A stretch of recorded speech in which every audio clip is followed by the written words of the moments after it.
तो कल कहाँ तक हो गया था?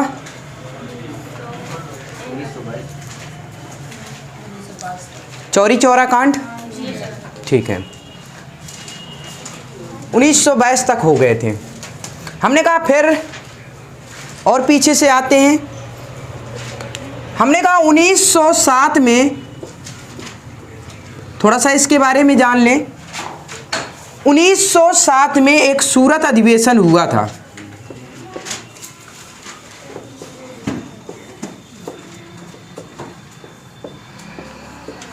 उन्नीस 1907 में सूरत अधिवेशन जो हुआ था, इसकी क्या खासियत है, किसी को पता है?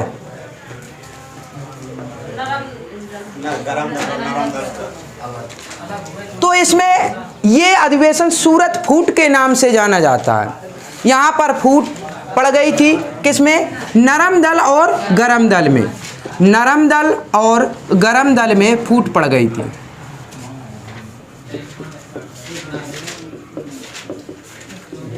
ठीक है, नरम दल और गरम दल में फूट पड़ गई थी। क्यों? क्योंकि जो कांग्रेसी थे, कांग्रेसियों में, कांग्रेस अधिवेशन होते थे ना, कांग्रेसियों में दो प्रकार के व्यक्ति थे, एक गरम मिजाज के, एक नरम मिजाज के। अंग्रेजों के इस काल में अंग्रेज अपनी मनमानी कर रहे थे, तो कुछ लोग उनका सपोर्ट कर रहे थे, कुछ लोग उनका विरोध कर रहे थे कि ऐसा कब तक होगा। और ये जो फूट पड़ी, ये क्यों पड़ी थी? ये 1905 में बंगाल विभाजन की वजह से। बंगाल विभाजन हुआ था 1905 में। 16 अक्टूबर 1905 में बंगाल विभाजन हुआ था। बंगाल विभाजन किसने किया था? लॉर्ड कर्जन ने। आपको तो बस इतना करना है कि आपको सुनना है, बहुत अच्छे से समझना है। जहां समझ में ना आए तो पूछिए, ठीक है? और ये कितना समझ में आता है आपको, वो डिपेंड नहीं करता है। ये एक टीचर की काबिलियत होती है कि वो कितना समझाने में सक्सेस है। ठीक है, तो समझना है बहुत अच्छे से। जहाँ ना समझ में आए तो बोलिए। उम्मीद ये करेंगे कि एक एक चीज़ समझ में आनी चाहिए। ठीक है, और हिस्ट्री अगर हमने पढ़ा दी एक बार, तो फिर किताब से आप पढ़ते रहिए, आपका बहुत मन लगेगा। एक बार हमसे पढ़ लीजिए, इसके बाद जब भी बुक पढ़ेंगे ना, आपको इंटरेस्टिंग सब्जेक्ट लगेगा। और सबसे अच्छा ये लगेगा कि हिस्ट्री से अच्छी कुछ होती नहीं है, कोई भी सब्जेक्ट अच्छा नहीं होता, ये समझ लीजिए। 16 अक्टूबर 1905 में बंगाल विभाजन हुआ, और किसने किया? लॉर्ड कर्जन ने किया था। ठीक है, इस वजह से भारत में कर्जन को किस नज़र से देखा जाता है? सही नहीं देखा जाता, सही नज़र से। ये सही नहीं थे भारत के हिसाब से। ठीक है, एक ये हो गए कर्जन, एक हो गए डलहौजी, एक हो गए वेलेजली। ये तीन जो शख्स हैं ना, हमारी नज़रों में गिरे हुए हैं, हमारे भारतीयों की नज़रों में गिरे हुए हैं। लेकिन इन तीनों ने ही जो ब्रिटिश साम्राज्य स्थापित किया, इन तीनों का ही योगदान है सबसे ज़्यादा। ठीक है, जब बंगाल विभाजन हुआ तो इसमें विरोध किया हमारे अपने लोगों ने, भारतीय लोगों ने। बंगाल में काफ़ी विरोध हुआ, जिनमें से 3 नाम प्रमुख गरम दल के नेता, 3 लाल बाल पाल का नाम प्रमुखतया आता है। लाल बाल पाल, लाल से लाला लाजपत राय, लाला लाजपत राय, बाल से बाल गंगाधर तिलक, बाल गंगाधर तिलक, और पाल से बिपिन चंद्र पाल। ठीक है, ये गरम दल के नेता थे। साथ में ही गरम दल के और 2 नेता बताते हैं। एक थे RN टैगोर, रविंद्रनाथ टैगोर, और दूसरे अरविंद घोष।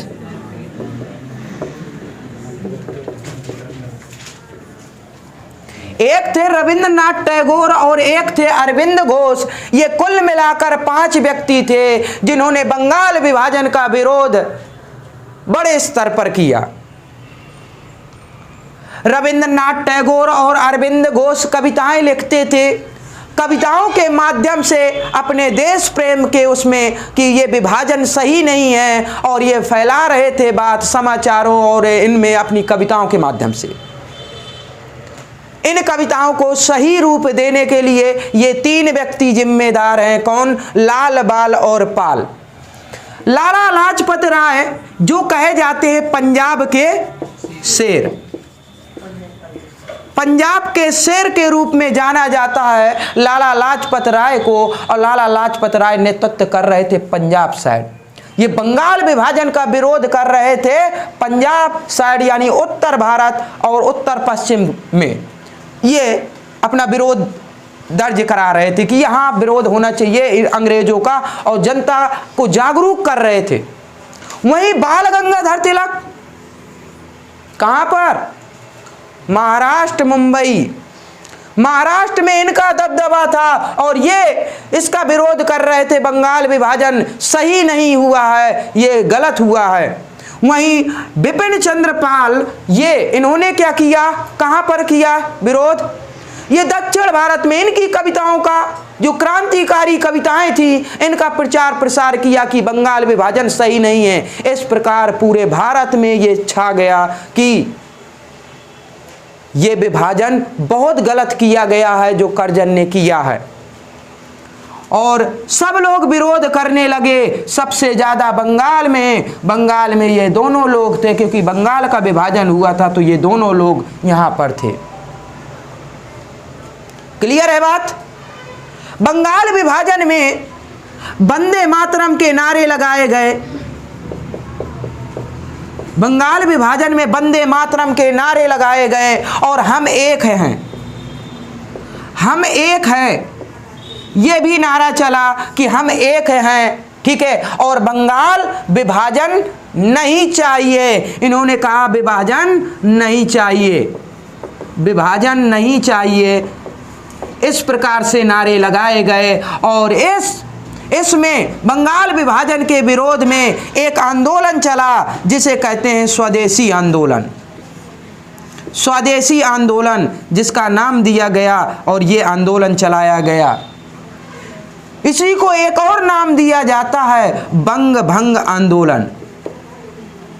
बंग भंग आंदोलन।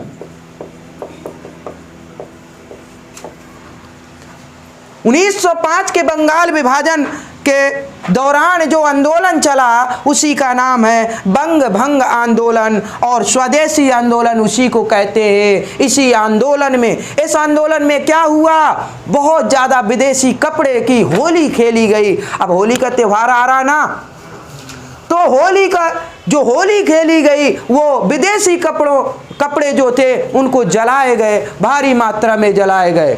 और इसे R.N. टैगोर ने बर्बादी की संज्ञा दे दी कि ये बर्बादी है, ऐसा नहीं करना चाहिए। लेकिन R.N. टैगोर भी इसमें शामिल थे, लेकिन उनकी मानसिकता ऐसी थी, वो कह रहे थे कि ये गलत है, जो अपने पास है तो भाई रहने दीजिए ना। जैसे हम करने लगे, अभी बीच में हुआ ना कि चाइना का माल जो आ रहा है इसे बंद किया जाए, ठीक है। अच्छा, हमारे पास अगर चाइना का माल बंद कर देंगे और जिनके पास जो है तो सब जला दिया जाए, तो बताइए जो कुछ है ना तो वो भी चला जाएगा। 80% जो चाइना का माल है, मोबाइल की बात करें तो 80% लोगों के पास चाइना के ही मोबाइल होंगे। क्लियर है?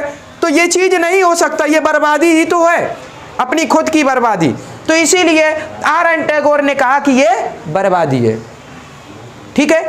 ये चीजें हैं, बंगाल विभाजन किया गया। इसमें तब भी कुछ लोग सपोर्ट कर रहे थे अंग्रेजों का। जो कांग्रेस एक पार्टी थी ना, उस समय जो कांग्रेस की स्थापना 1885 में हुई थी, भारतीय राष्ट्रीय कांग्रेस, तो इसमें 2 प्रकार के लोग थे, गरम दल और नरम दल। तो गरम दल वाले अपना दिखा रहे थे दमखम, और नरम दल अभी कुछ नहीं बोल रहे थे। तो हम कह रहे थे 1907 में नरम दल और गरम दल में फूट पड़ी। तो गरम दल के नेता तो आप लोग समझ गए होंगे कि कौन थे, यही लोग थे। बात आती है नरम दल में कौन कौन से शामिल थे, तो हमने कहा नरम दल में लिख लीजिए, नरम दल में थे आपके दादा भाई नौरोजी, दादा भाई नौरोजी, और बताइए फिरोज शाह मेहता और गोपाल कृष्ण गोखले।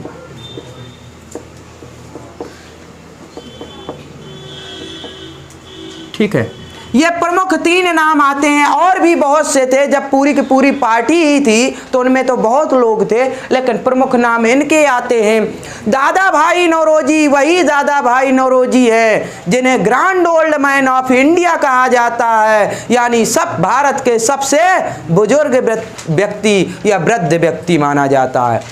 वही दादा भाई नौरोजी जिन्होंने भारत की सबसे पहले राष्ट्रीय आय का आकलन किया था और कहा था कि भारत की जो राष्ट्रीय आय है ना, प्रति व्यक्ति आय कितनी है, 20 रुपए प्रति व्यक्ति आय है। 1867 के समथिंग, 1866-67 में इन्होंने आकलन किया था दादा भाई नौरोजी ने। अब तो काफी है, ठीक है। ये सन 1867 की बात है कि 20 रुपए प्रति व्यक्ति आय इन्होंने कहा था, इतनी आय थी उस समय। दादा भाई नौरोजी एक पारसी थे। अगर कहते हैं कि बताइए प्रथम पारसी व्यक्ति कौन थे जिन्होंने कांग्रेस अधिवेशन की अध्यक्षता की, तो दादा भाई नौरोजी कब, 1886 में। कहाँ पर, कोलकाता अधिवेशन हुआ था 1886 में। क्लियर है। तो नरम दल और गरम दल में फूट पड़ गई थी इन लोगों में। तो कुछ लोग सपोर्ट कर रहे थे ब्रिटिश सरकार का, कुछ लोग खफा हो गए थे, ठीक है। फिर इसके बाद अच्छा, सूरत अधिवेशन की अध्यक्षता कौन कर रहे थे, यह भी लिख लीजिए। ये सूरत अधिवेशन की अध्यक्षता रास बिहारी बोस कर रहे थे, रास बिहारी बोस कर रहे थे। क्लियर है। ये क्या कर रहे थे, अध्यक्षता कर रहे थे, किसकी, कांग्रेस अधिवेशन की अध्यक्षता कर रहे थे 1907 में। 1906 में किसने की थी, तो 1906 में कांग्रेस अधिवेशन की अध्यक्षता दादा भाई नौरोजी ने की थी। ठीक, तो आगे बढ़ते हैं। हमने ये 1907 का क्यों बताया, क्योंकि हमें अभी जाना है 1916 में। 1916 से क्वेश्चन बहुत पूछे जाते हैं, 1916 में क्या हुआ था, ठीक है। तो डेट अब लिखते हैं 1916। क्या किसी को पता है 1916 में क्या क्या हुआ? मुस्लिम और कांग्रेस के बीच समझौता हुआ था। बिल्कुल। और 1916 में क्या क्या हुआ, क्या आपको पता है? कल की क्लास में हमने बताया 1916 में BHU की स्थापना हुई थी क्या? अब पहली बार गांधी जी भाषण देने गए थे BHU। क्लियर है, बनारस हिंदू यूनिवर्सिटी। अब आते हैं मुद्दे पर। हमने कहा 1916 में एक अधिवेशन हुआ था, कांग्रेस अधिवेशन हुआ था, ठीक है। जो अधिवेशन हुआ था इसकी अध्यक्षता किसने की थी, बताइए, इसकी अध्यक्षता किसने की थी? ये क्वेश्चन सीधे सीधे पूछा जाता है। 1916 में कांग्रेस अधिवेशन की अध्यक्षता किसने की? हमने कहा AC मजूमदार ने की, जिसका नाम है, पूरा नाम लिखिए, अंबिका चरण मजूमदार या मजमूदार, ठीक है। मजूमदार या मजमूदार दोनों के दोनों मिलता है। अंबिका चरण मजूमदार किसके अध्यक्ष? कांग्रेस अधिवेशन के अध्यक्ष 1916 में। तो यह अधिवेशन हुआ कहाँ था, बताइए? यह अधिवेशन कहाँ हुआ था? लखनऊ में अधिवेशन हुआ था। 1916 के लखनऊ अधिवेशन में अध्यक्षता किसने की? अंबिका चरण मजूमदार ने की थी। तो इसकी खासियत क्या है? हमने कहा सबसे मेन चीज है इसमें कि नरम दल और गरम दल, नरम दल और गरम दल एक हो गए थे।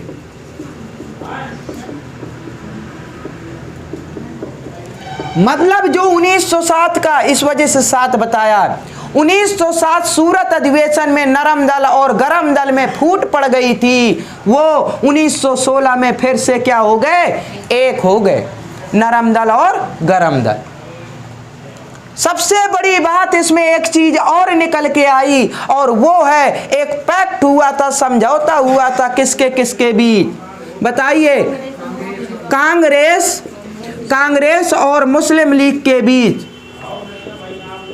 कांग्रेस और मुस्लिम लीग के बीच समझौता हुआ था। ठीक है, इसी को पैक्ट बोलते हैं इंग्लिश में, समझौते को।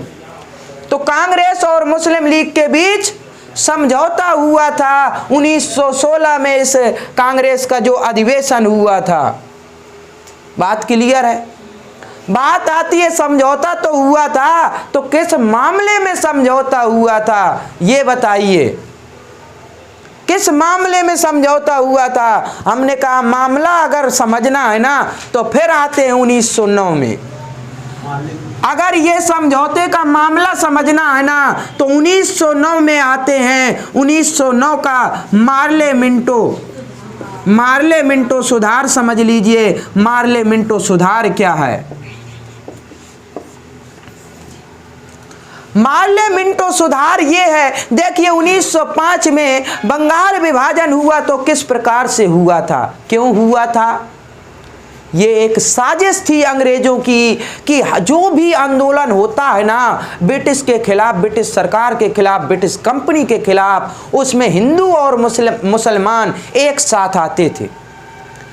जब भी आंदोलन होता था तो एक साथ भाईचारे के साथ में रहते थे हिंदू और मुसलमान, और एक साथ आते थे आंदोलन में। इस वजह से ये खटक रही थी बात अंग्रेजों के दिमाग में कि क्यों ना इनके बीच में ऐसा मतभेद पैदा किया जाए कि इनका जो ये भाईचारा है ये अलग अलग हो जाए और आंदोलन एक साथ न कर पाए। तो आंदोलन कमजोर होगा कि नहीं होगा, ये सोच थी। और कर्जन ने उसे साबित किया, और कर्जन ने क्या कर दिया? 2 भागों में बंगाल को बंटवारा कर दिया, एक पश्चिमी पाकिस्तान और एक पूर्वी पाकिस्तान के रूप में। ये चीजें थी। हाँ, तो एक 2 हो गए, उसी में बंटवारा हो गए। बाद में यही हुआ कि एक पाकिस्तान हो गया, एक बांग्लादेश हो गया। ठीक है, ये चीजें हो गई। लेकिन उस समय बंगाल प्रांत, पहले तो पाकिस्तान था ही नहीं, पहले तो पूरा था, उसी में बंटवारा हो गया था। उसमें बंटवारा कैसे किया था कि इसमें एक चीज और समझ लीजिए, मार्ले मिंटो सुधार है क्या? ये था सांप्रदायिक निर्वाचन।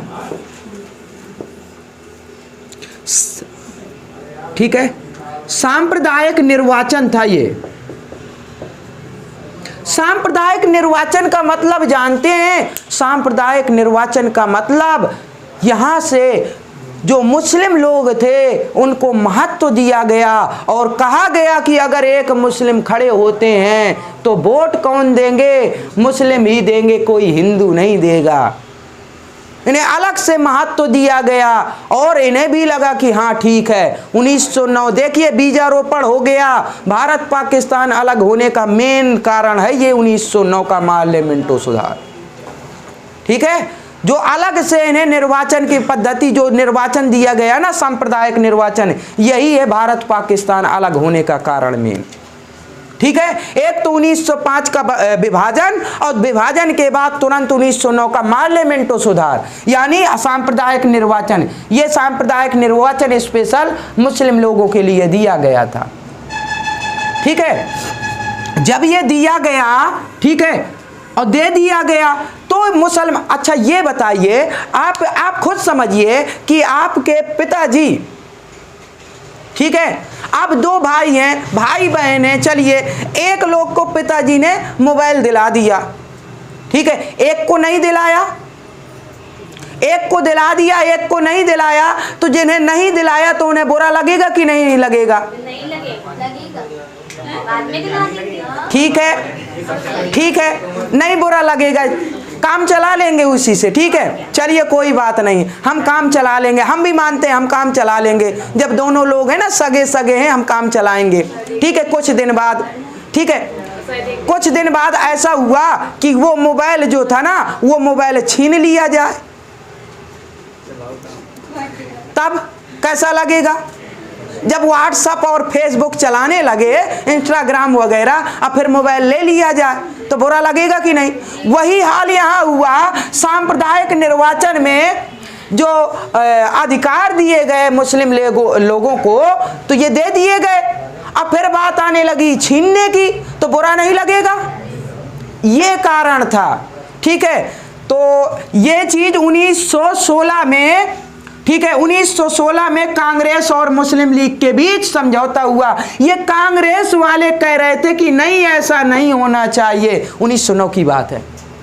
इन्हें मिल गया था तो ये तो खुश थे कि ठीक है, ये सही है, क्योंकि हमारा बाहुल्य क्षेत्र नहीं है। ठीक है, इतना ही काफी है। अब 1909 में इन्हें जब मिल गया तो 1916 में अब ये प्रयत्न कर रहे थे, जो मुस्लिम लीग है ना, वो प्रयत्न कर रही थी कि नहीं, हमें चाहिए सांप्रदायिक निर्वाचन, लेकिन कांग्रेस वाले मान ही नहीं रहे थे। जब नहीं मान रहे थे ना, 1916 में क्या हो गया? समझौता हो गया, और कांग्रेस वालों ने क्या कह दिया कि चलो ठीक है, हम मानते। समझौता यही हुआ था। 1916 में कांग्रेस वालों ने मान लिया मुस्लिम लीग की बात, जो ये थी रखी थी इन्होंने, और ये मान लिया, और यही बाद में विवाद पैदा हुआ भारत पाकिस्तान अलग होने का। नहीं, इन्हें मानना नहीं चाहिए। 1916 में यदि ये नहीं मानते तो इन्हें अधिकार पूर्णतया कहाँ मिले थे? जब स्वतंत्रता नहीं मिली थी और पहले से ये डिमांड आपने मान ली थी, तो अब क्यों पीछे हट रहे हो भाई? या तो यहाँ पर आपको समझौता नहीं करना था, और जब समझौता कर लिया तो फिर देना चाहिए वो चीज, तो ये नहीं दे रहे थे। ठीक है, अब इसमें भी साजिश थी। कुछ लोगों को ये था कि ये लोग भी रहेंगे, तो उसमें भी तो बड़े बड़े नेता थे। बताइए, भारत के प्रधानमंत्री कौन बनते? अगर पाकिस्तान अलग नहीं होता तो भारत के प्रधानमंत्री कौन बनते? सरदार वल्लभ भाई पटेल। ठीक है, प्रधानमंत्री बनते मोहम्मद अली जिन्ना। तो ये लोग भी सोच रहे थे कि ऐसा है, पाकिस्तान अलग हो जाए और जिन्ना को भी अलग ही किया जाए, कम से कम हम तो प्रधानमंत्री बनेंगे यहाँ पे। बात ये थी, जो ऊपर के लोग थे ना, राजनीति वाले, उन्हीं की ये देन है कि आज भारत और पाकिस्तान अलग अलग है। ठीक है, राजनीति में हस्तक्षेप ये लोग इसी वजह से कर रहे थे, लेकिन दोष उन लोगों को नहीं दिया जाएगा जो इसके दोषी हैं। चलिए ठीक है, आगे बढ़ते हैं।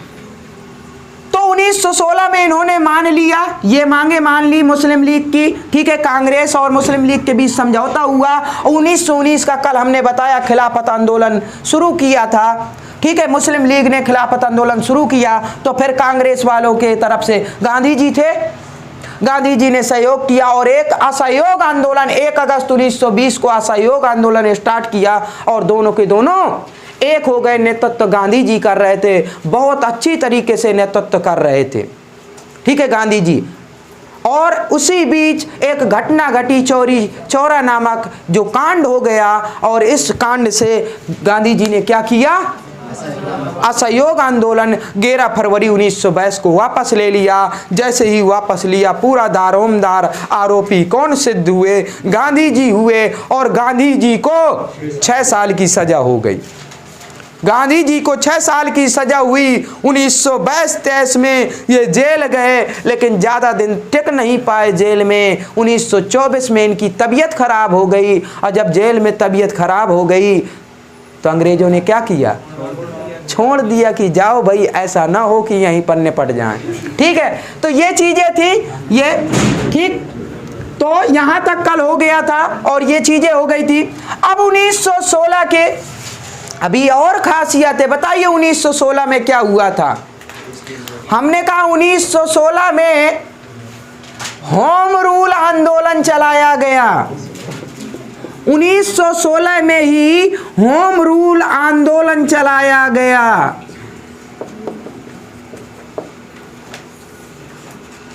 होम रूल आंदोलन किसने चलाया? हमने कहा होम रूल आंदोलन दो लोग थे प्रमुख, एक थे बाल गंगाधर तिलक, एक थे बाल गंगाधर तिलक, लाल बाल पाल में बाल यही थे। ठीक है, बाल गंगाधर तिलक तो दूसरे कौन थे? एनी बेसेंट थी, एनी बेसेंट। क्लियर है? ये वोमैन थी। बाल गंगाधर तिलक ने पहले चलाया था 1916 में, इसके बाद एनी बेसेंट ने चलाया था। ठीक है, होम रूल आंदोलन। होम रूल आंदोलन जो फेमस रहा ना, वो एनी बेसेंट का रहा। होम रूल होता क्या है पहले ये तो समझ लीजिए, क्या होता होम रूल? बताइए। होम रूल, होम मीन्स घर, रूल मीन्स नियम, स्वदेशी जिसे स्वदेशी बोलते हैं ना, वही चीज है। ठीक है, होम रूल स्वदेशी आंदोलन जो था ना चलाया गया था, वही चीज है एक तरीके से। ठीक है, तो होम रूल आंदोलन ये चलाया गया था बंगाल में जो स्वदेशी आंदोलन चला था। ठीक है, बाल गंगाधर तिलक कहां से नेतृत्व कर रहे थे बताइए? महाराष्ट्र और गुजरात, महाराष्ट्र और गुजरात। लेकिन एक चीज और, महाराष्ट्र में मुंबई को छोड़कर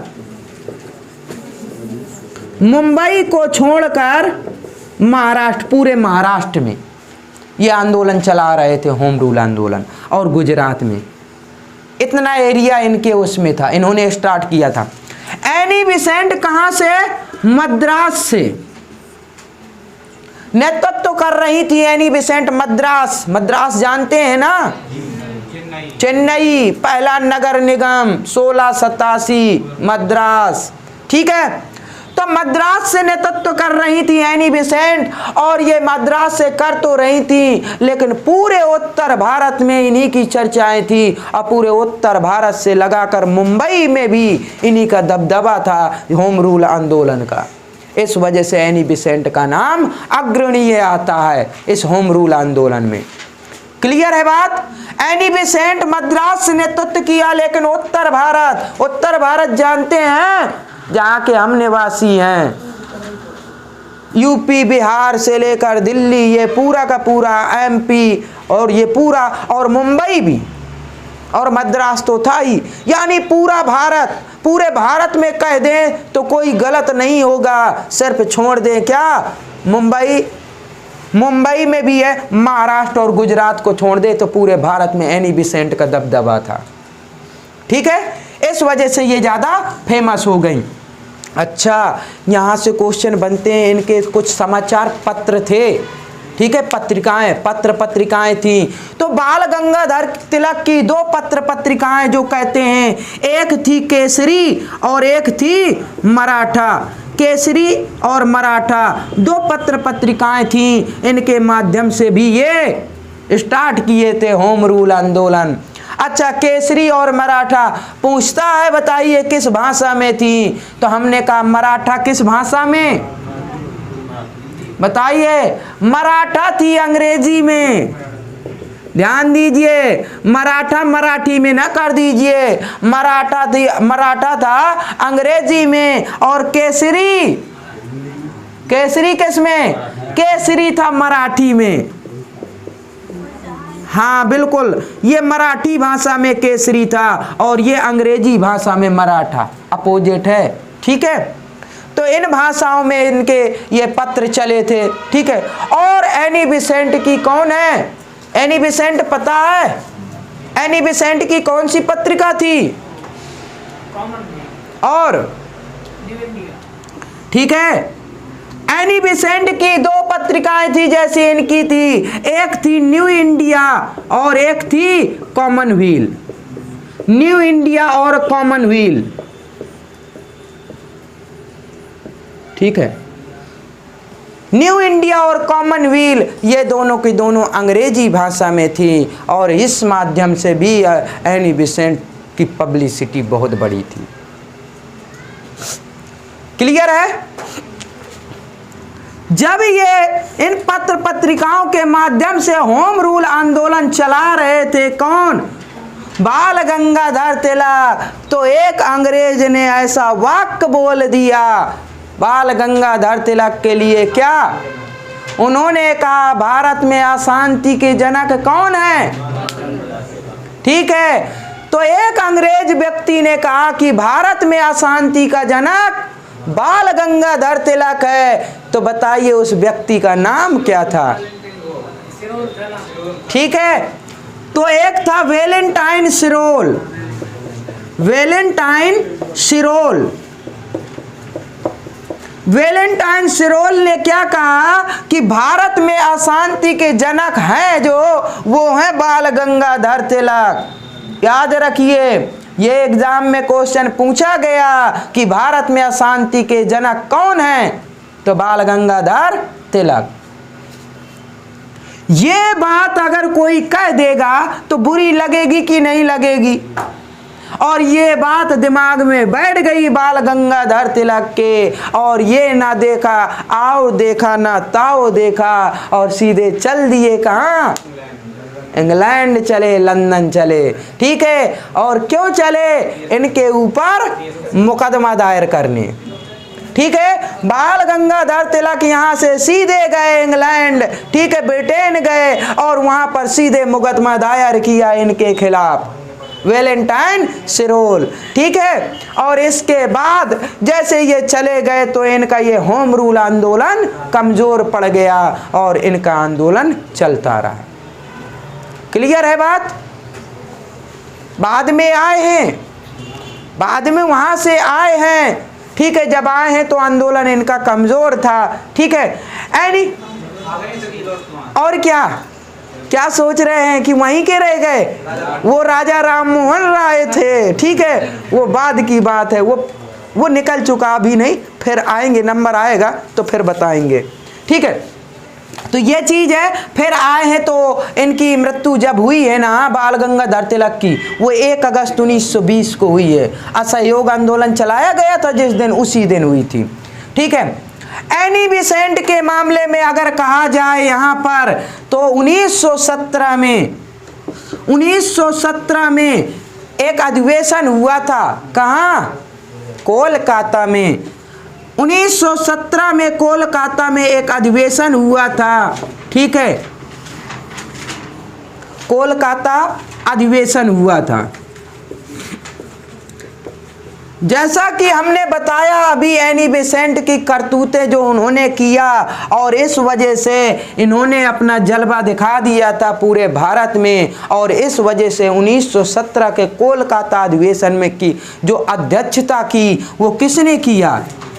बताइए, अध्यक्षता किसने की? अध्यक्षता एनी बेसेंट ने की। ठीक है, 1917 का कोलकाता अधिवेशन हुआ तो उसकी अध्यक्षता एनी बेसेंट की, और जब से कांग्रेस अधिवेशन स्टार्ट हुआ तो पहली महिला थी। ठीक है, भारत में पहली महिला थी जिन्होंने कांग्रेस अधिवेशन की अध्यक्षता की। ये क्वेश्चन स्पष्ट पूछा जाता है कि बताइए पहली महिला कौन थी जिन्होंने कांग्रेस अधिवेशन की अध्यक्षता की? तो हमने कहा कौन थी? एनी बेसेंट थी। वहीं भारत की नहीं थी। भारत की प्रथम महिला कौन थी? तो हमने कहा 1925 में एक कानपुर अधिवेशन हुआ था। 1925 में कानपुर अधिवेशन हुआ था। ठीक है, कानपुर अधिवेशन हुआ था, और कानपुर अधिवेशन की अध्यक्षता किसने की? सरोजिनी नायडू ने किया। सरोजिनी नायडू ने किया। 1925 में कानपुर अधिवेशन हुआ, उसकी अध्यक्षता सरोजिनी नायडू ने किया। तो यहाँ से क्वेश्चन पूछा गया कि बताइए भारत की प्रथम जो भारतीय महिला कांग्रेस के अधिवेशन की अध्यक्षता की वो कौन है? यदि भारतीय लग जाएगा तो सरोजनी नायडू। अगर प्रथम महिला की बात करेंगे तो एनी बेसेंट 1917 कोलकाता अधिवेशन, यहाँ कानपुर अधिवेशन। क्लियर है बात? कोई दिक्कत हो तो बताइए। प्रथम महिला वाली बात आई, इस वजह से हमें बताना पड़ा यहाँ पर। क्लियर है? अब आगे बढ़े, अब आगे बढ़ते हैं। बस 1916 से क्वेश्चन बनते हैं वो यही बनते हैं। 1916, 17, 18, 19, 20 हमने पढ़ा दिया था कल भी, और आज की क्लास में यहाँ से क्वेश्चन बहुत आते हैं। हमने पूरे के पूरे एक एक चीज़ बता दी, बहुत डीपली पढ़ा दिया। ये समझ लीजिए जहाँ से क्वेश्चन बनते हैं। बस एक दो बार सुन लीजिए और जो लिखे उसे रिवीजन कर लीजिए, ठीक है? ये बेस हो जाएगा। आपकी कोई भी किताब उठाइए, एक किताब उठाएंगे ना तो प्रॉब्लम पड़ती है, और फिर इस प्रकार से नहीं दिए रहता जैसे हम बता रहे हैं। तो 1916 के बारे में अभी कुछ बता देगा तो पता नहीं कितने पेज बाद दोबारा से 1916 के बारे में बताएगा। और अलग अलग जगह जब ये चीज़ें मिलती हैं ना तो भूल जाते हैं, ये चीज़ें होती हैं। और हमने 1916, 15 जो भी हुआ हमने सब कुछ बता दिया यहाँ पर, एक एक चीज़ें। तो इस वजह से ये दिमाग में ज़्यादा बैठेगा, ठीक? अब आते हैं सीधे। अच्छा 1922 तक हो गया था ना, अब आते हैं 1923 डेट डाल लीजिए। 1923 में क्या हुआ बताइए? 1923 डेट में क्या हुआ? 1923 में, सन 1923 में किसी को पता है क्या? एक पार्टी की स्थापना हुई थी, स्वराज पार्टी की स्थापना हुई थी, ठीक है? और स्वराज पार्टी की स्थापना किसने की बताइए?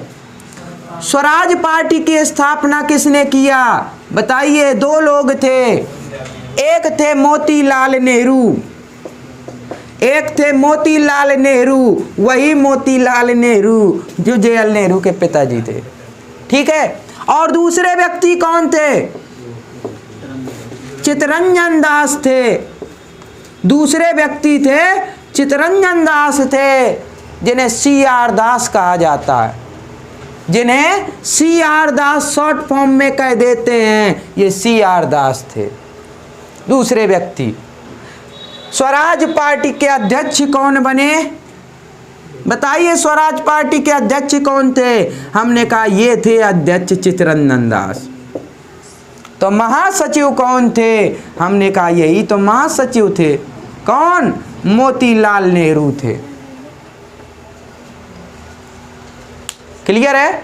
स्वराज पार्टी के अध्यक्ष चित्तरंजन दास और महासचिव मोतीलाल नेहरू थे, ठीक है? और इन्होंने स्वराज पार्टी की स्थापना कहाँ की बताइए? कहाँ की थी?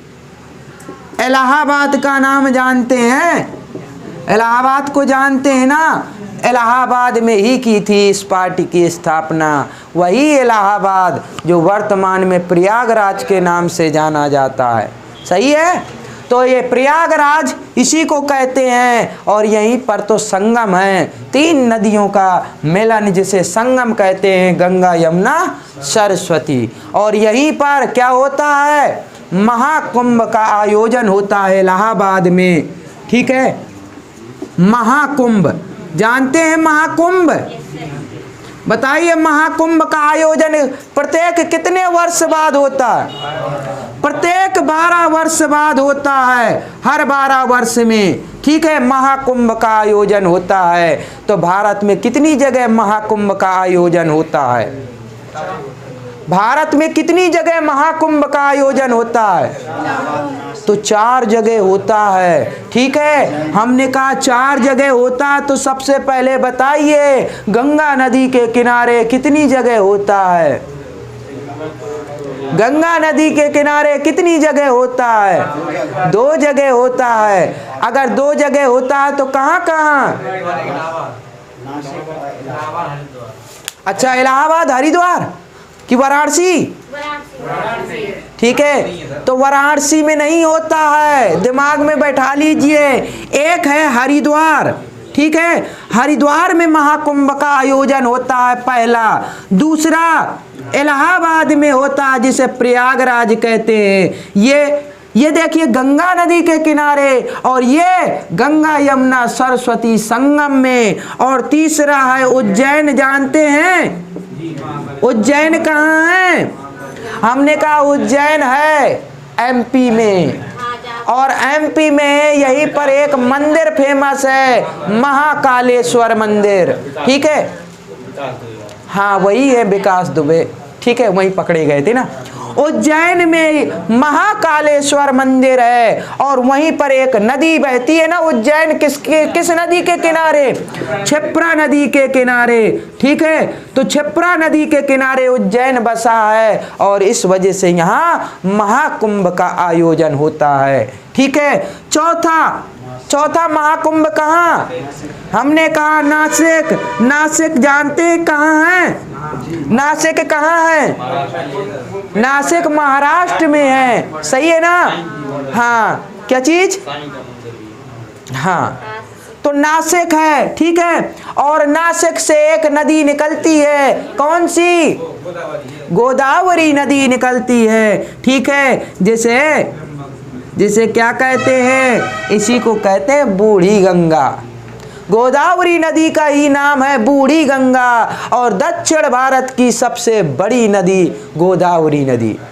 कह सकते हैं प्रायद्वीपीय भारत की सबसे बड़ी नदी है गोदावरी नदी। और गोदावरी नदी के किनारे ही स्थित है नासिक, और नासिक में ही प्रत्येक 12 वर्ष बाद महाकुंभ का आयोजन होता है। क्लियर है? तो ये चारों के चारों हो गए जहां महाकुंभ का आयोजन होता है।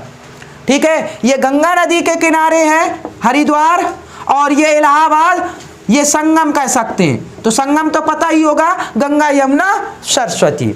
ठीक है, क्षिप्रा नदी के किनारे उज्जैन, तो यहां पर महाकुंभ का आयोजन गोदावरी नासिक में। ठीक है, इस प्रकार से ये हो गए आपके।